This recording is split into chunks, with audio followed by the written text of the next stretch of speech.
Hello dear student, स्वागत है आपका मेरे YouTube channel the ideal study पर। अध्याय 15 कुछ प्राकृतिक परिघटनाएं। कक्षा 7 में आपने पवन, तूफान तथा चक्रवात के बारे में पढ़ा था। आपने यह जानकारी प्राप्त की थी कि चक्रवात मानव जीवन तथा संपत्ति को अत्यधिक क्षति पहुंचा सकते हैं। आपने यह भी जाना था कि कुछ सीमाओं तक हम इन विनाशकारी परिघटनाओं से अपना बचाव कर सकते हैं। इस अध्याय में हम दो अन्य विनाशकारी परिघटनाओं त्वरित तथा भूकंप पर चर्चा करेंगे। हम इन परिघटनाओं द्वारा किए जाने वाले विनाशों को कम करने के उपायों पर भी चर्चा करेंगे।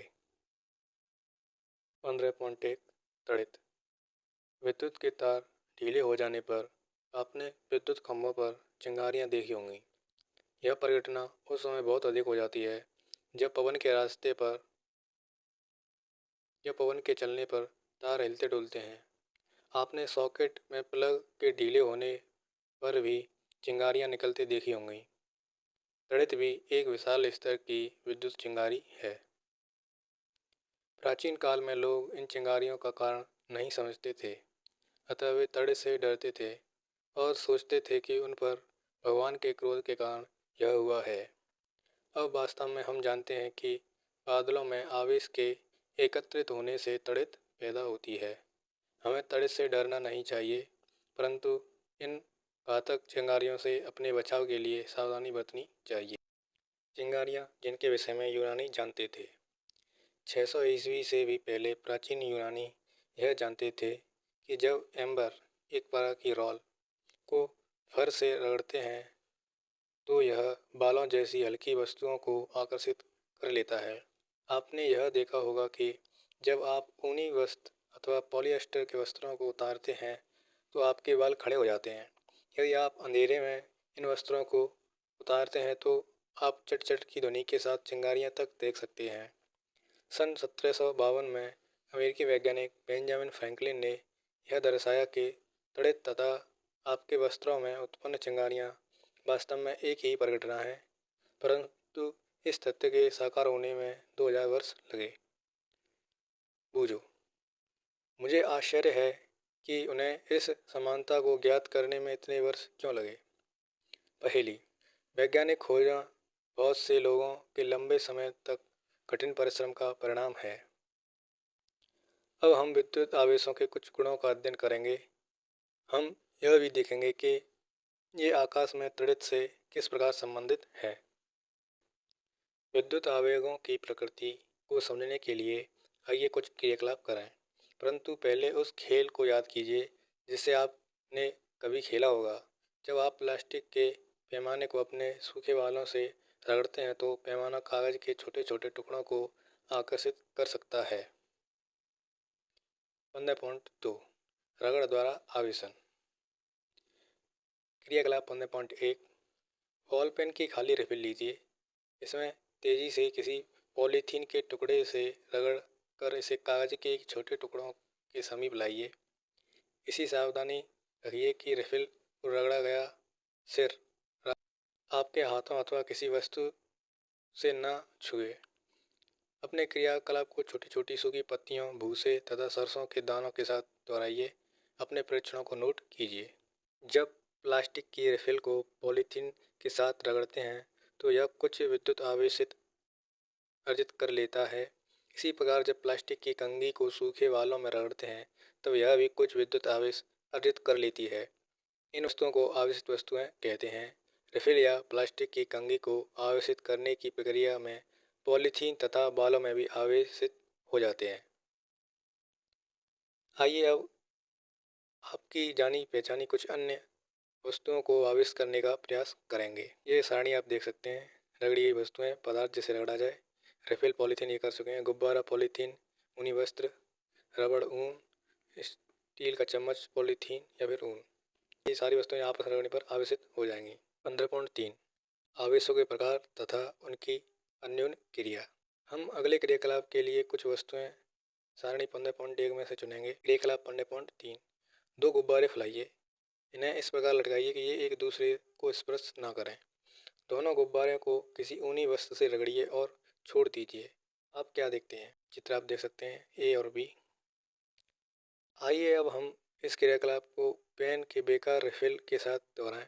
एक रिफिल को पॉलीथीन से रगड़िए। कांच के गिलास को स्टैंड की भांति उपयोग करते हुए इसे गिलास में रखिए। दूसरे रिफिल को पॉलीथीन से रगड़िए तथा इसे आवेशित रिफिल के निकट लाइए। सावधानी रखिए रिफिल का आवेशित सिरा आपके हाथ को न छुए। क्या ग्लास में रखा रिफिल पर कोई प्रभाव पड़ता है? क्या ये दोनों रिफिल एक दूसरे को आकर्षित अथवा प्रतिकर्षित करते हैं? इस क्रियाकलाप में हम ऐसी आवेशित वस्तुओं को एक दूसरे के निकट लाए थे जो उसी पदार्थ से बनी थी। यदि विभिन्न पदार्थों से बनी तो आवेशित वस्तुओं को एक दूसरे के निकट लाएं तो क्या होगा, आइए पता लगाएं। एक रिफिल को पहले की भांति रगड़कर धीरे से गिलास में रखिए। इस रिफिल के निकट एक फूला हुआ गुब्बारा आवेशित गुब्बारे लाइए और परीक्षण कीजिए। ये चित्र आप देख सकते हैं। आइए परीक्षणों का सारांश करें। एक आवेशित गुब्बारे से दूसरे आवेशित गुब्बारे को प्रतिकर्षित किया। ये चित्र आपने पहले देखा था। एक आवेशित रिफिल ने दूसरी आवेशित रिफिल को प्रतिकर्षित किया, परंतु एक आवेशित गुब्बारे ने एक आवेशित रिफिल को आकर्षित किया। क्या यह इंगित करता है कि गुब्बारे पर आवेशित रिफिल के आवेश से भिन्न प्रकार का है? क्या फिर कह सकते हैं कि आवेश दो प्रकार के होते हैं? क्या हम यह भी कह सकते हैं कि सजातीय आवेश एक दूसरे को प्रतिकर्षित करते हैं जबकि विजातीय यानी भिन्न भिन्न प्रकार के आवेश एक दूसरे को आकर्षित करते हैं? मान्यता के अनुसार रेशम से रगड़ने पर कांच की छड़ द्वारा अर्जित आवेश को धनावेश कहते हैं। अन्य प्रकार के आवेश को ऋणावेश कहते हैं। यह देखा गया है कि जब आवेशित कांच की छड़ को पॉलीथीन से रगड़े गए आवेशित प्लास्टिक स्ट्रॉ के निकट लाते हैं तो दोनों के बीच आकर्षण होता है। आपके विचार से प्लास्टिक स्ट्रॉ पर किस प्रकार का आवेश होना चाहिए? आपका यह अनुमान कि प्लास्टिक स्ट्रॉ पर ऋणावेश होना चाहिए सही है। रगड़ने पर उत्पन्न विद्युत आवेश स्थैतिक होते हैं, वे स्वयं गति नहीं करते। जब आवेश गति करते हैं तो विद्युत धारा बनती है। आप कक्षा 6 में ही विद्युत धारा के विषय में अध्ययन कर रहे हैं। परिपथ में प्रवाहित होने वाली यह विद्युत धारा जिससे बल्ब चमकता है अथवा तार गर्म हो जाता है और कुछ नहीं वरन आवेशों के प्रवाह ही है। 15.4 आवेश का स्थानांतरण। क्रियाकलाप 15.4 मुरब्बे की एक खाली बोतल लीजिए। बोतल के मुंह के साइज का एक बड़ा गत्ते का टुकड़ा लीजिए। इसमें एक छिद्र बनाइए जिससे धातु की पेपर क्लिप घुसाई जा सके। चित्र 15.4 अभी हम देखेंगे। अनुसार पेपर क्लिप को खोलिए। एल्यूमिनियम की पन्नी की लगभग 4 सेंटीमीटर इंटू 1 सेंटीमीटर साइज की दो पट्टी काटिए। चित्र में दर्शाए अनुसार इन्हें पेपर क्लिप पर लटकाएं। गत्ते के ढक्कन में पेपर क्लिप को इस प्रकार घुसाएं कि यह गत्ते के लंबवत रहे। रिफिल को आवेशित कीजिए तथा इसे पेपर क्लिप के सिरे से स्पर्श कराइए। परीक्षण कीजिए क्या होता है। क्या पन्नी की पट्टियों पर कोई प्रभाव पड़ता है? क्या ये एक दूसरे को प्रतिकर्षित करती हैं अथवा आकर्षित करती हैं? अब पेपर क्लिप के सिरे से अन्य आवेशित वस्तुएं को स्पर्श कराएं। क्या हर बार पन्नी की पट्टियां समान रूप से व्यवहार करती हैं? क्या इस उपकरण का उपयोग एक पहचान करने के लिए कर सकते हैं कि कोई वस्तु आवेशित है या नहीं? क्या आप यह स्पष्ट कर सकते हैं कि पन्नी की पट्टियां एक दूसरे को क्यों प्रतिकर्षित करती हैं? चित्र आप देख सकते हैं। ये जो पेन जमा रहा है तो ये नीचे वाली पन्नियां एक दूसरे को प्रतिकर्षित कर रही हैं। एल्यूमिनियम की पन्नी की पट्टियां पेपर क्लिप से होते हुए आवेशित रिफिल से आवेश प्राप्त करती हैं। याद रहे कि धातु में विद्युत की अच्छी चालक होती हैं। समान आवेश वाली पट्टियां एक दूसरे को प्रतिकर्षित करती हैं और फैल जाती हैं। इस प्रकार की युक्ति का उपयोग कर परीक्षण करने के लिए किया जा सकता है कि कोई वस्तु आवेशित है अथवा नहीं। इस प्रकार की युक्ति को विद्युतदर्शी कहते हैं। क्या कहते हैं? विद्युतदर्शी। इस प्रकार हमें यह ज्ञात हुआ कि विद्युत आवेश को किसी आवेशित वस्तु से अन्य वस्तु में धात्विक चालक द्वारा भेजा जा सकता है। पेपर क्लिप के सिरे को धीरे से हाथ से स्पर्श कीजिए। ऐसा करते ही आप पन्नी की पट्टियों में एक परिवर्तन देखेंगे। वे अपनी मूल स्थिति में वापस आ जाती हैं। पन्नी की पट्टियों को आवेशित करने तथा पेपर क्लिप को स्पर्श करने की क्रिया को दोहराएं। हर बार आप देखेंगे कि जैसे ही आप हाथ से पेपर क्लिप को स्पर्श करते हैं पन्नी की पट्टियाँ सिमट जाती हैं। इसका कारण ये है कि स्पर्श करने पर पन्नी की पट्टियों का आवेश हमारे शरीर से होकर पृथ्वी में चला जाता है, तो हम कहते हैं कि पन्नी की पट्टियाँ अनावेशित हैं। किसी आवेशित वस्तु से आवेश को पृथ्वी में भेजने की प्रक्रिया को भूसंपर्कण कहते हैं। विद्युत धारा के किसी भी कारण से लीक होने से उत्पन्न विद्युत आघात से हमें बचाने के लिए भवनों में भूसंपर्कण की व्यवस्था की जाती है। 15.5 तड़ित की कहानी। अब रगड़ द्वारा उत्पन्न आवेश के आधार पर तड़ित की व्याख्या करना संभव है। कक्षा 7 में आपने यह सीखा था कि गरज वाले तूफानों के बनते समय वायु की धाराएं ऊपर की ओर जाती हैं, जबकि जल की बूंदें नीचे की ओर जाती हैं। इस प्रबल गतियों के कारण आवेशों का पृथक्करण होता है। इस प्रक्रिया द्वारा, जिसे हम अभी पूर्णतः नहीं समझा सकते, बादलों के ऊपरी किनारे के निकट धनावेश एकत्र हो जाते हैं तथा ऋणावेश बादलों के निचले किनारे पर संचित हो जाते हैं। धरती के निकट भी आवेश का संचय होता है। जब संचित आवेश का परिणाम अत्यधिक हो जाता है तो वायु, जो विद्युत की हीन चालक है, आवेश के प्रवाह को नहीं रोक पाती। ऋणात्मक तथा धनात्मक आवेश मिलते हैं और प्रकाश की चमकीली धारियाँ तथा ध्वनि उत्पन्न होती है।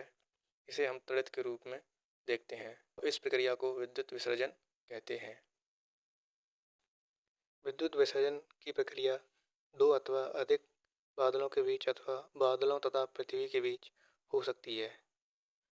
यह हमारे प्राचीन काल के लोगों की भांति तड़ित से भयभीत होने की आवश्यकता नहीं है। अब हम मूल परिघटना को समझते हैं। वैज्ञानिक हमारा ज्ञान बढ़ाने एवं कठोर परिश्रम कर रहे हैं, तथापि तड़ित के गिरने पर जीवन तथा संपत्ति की हानि होती है। अतः हमें अपने बचाव के लिए उपाय करने आवश्यक हैं। तड़ित से सुरक्षा। तड़ित एवं झंझा गर्जन वाले तूफान के समय कोई भी खुला स्थान सुरक्षित नहीं होता। गर्जन सुनना किसी सुरक्षित स्थान पर तुरंत पहुंचने की चेतावनी है। अंतिम गर्जन सुनने के बाद सुरक्षित स्थान से बाहर आने से पहले कुछ देर प्रतीक्षा कीजिए। सुरक्षित स्थान का पता लगाना। कोई मकान अथवा भवन सुनिश्चित स्थान है। यदि आप किसी कार अथवा बस द्वारा यात्रा कर रहे हैं तो वाहन की खिड़कियां व दरवाजे बंद होने पर आप अपने उसके भीतर सुरक्षित हैं। तड़ित झंझा के समय क्या करें, क्या ना करें। बाहर खुले वाहन जैसे मोटरसाइकिल, ट्रैक्टर, निर्माण कार्य हेतु मशीनें, खुली कार सुरक्षित नहीं है। खुले मैदान, ऊंचे वृक्ष, पार्कों के शरण स्थल, ऊंचे स्थान तड़ित से हमारी सुरक्षा नहीं करते। तड़ित झंझा के समय छाता लेकर चलने का विचार किसी भी दृष्टि से अच्छा नहीं है। यदि आप वन में हैं तो छोटे वृक्ष के नीचे शरण लीजिए। यदि आप ऐसे खुले क्षेत्र में हैं जहाँ कोई शरण स्थल नहीं है तो सभी वृक्षों से काफ़ी दूरी पर खड़े रहें। जमीन पर ना लेटें, बल्कि जमीन पर सिमट कर नीचे बैठें। अपने हाथों को घुटनों पर तथा सिर को हाथों के बीच रखें। इस स्थिति में आप आघात के लिए लघुत्तम लक्ष्य बन जाएंगे। जैसा कि चित्र आप देख सकते हैं। तड़ित के समय सुरक्षित स्थिति। घर के भीतर तड़ित टेलीफोन के तारों, विद्युत तारों तथा धातु के पाइपों पर आघात कर सकती है। क्या आपको याद है कि तड़ित एक विद्युत विसर्जन है? तड़ित झंझा के समय हमें इन्हें छूना नहीं चाहिए। ऐसे समय में मोबाइल फ़ोन अथवा बिना डोरी वाले फ़ोन का उपयोग सुरक्षित है, परंतु यह बुद्धिमत्तापूर्ण नहीं है कि आप किसी ऐसे व्यक्ति को टेलीफोन करें जो तारयुक्त फ़ोन से आपकी बात सुन रहा है। बहते जल के संपर्क में न आए। तड़ित झंझा के समय स्नान से बचना चाहिए। कंप्यूटर, टीवी आदि जैसे विद्युत उपकरणों के प्लगों को सॉकेट से निकाल देना चाहिए। विद्युत बल्बों, ट्यूबलाइटों को जलाए रखना जा सकता है, इससे कोई हानि नहीं होती है। तड़ित चालक। तड़ित चालक एक ऐसी युक्ति है जिसका उपयोग भवनों को तड़ित के प्रभाव से बचाने के लिए किया जाता है। किसी भवन के निर्माण के समय उसकी दीवारों में उस भवन की ऊंचाई से अधिक लंबाई की धातु की छड़ स्थापित कर दी जाती है। इस छड़ का एक सिरा वायु में खुला रखा जाता है तथा दूसरे सिरे को जमीन में काफ़ी गहराई तक दबा देते हैं, क्योंकि जड़ विद्युत आवेश के जमीन तक पहुंचने के लिए एक सरल पथ प्रदान करती है। भवन निर्माण में उपयोग होने वाली धातु के स्तंभ, विद्युत तार तथा जल पाइप भी कुछ सीमा तक हमारा बचाव करते हैं, परंतु त्वरित झंझा के समय इन्हें स्पर्श न करें। ये चित्र आप देख सकते हैं, इसमें जो दर्शाया गया है, ये जो तड़ित तथा तांबे की प्लेट ये नीचे लगी हुई है, ऊपर ये तड़ित चालक। धन्यवाद। ये पार्ट 1 है, अगले में हम पार्ट 2 करेंगे।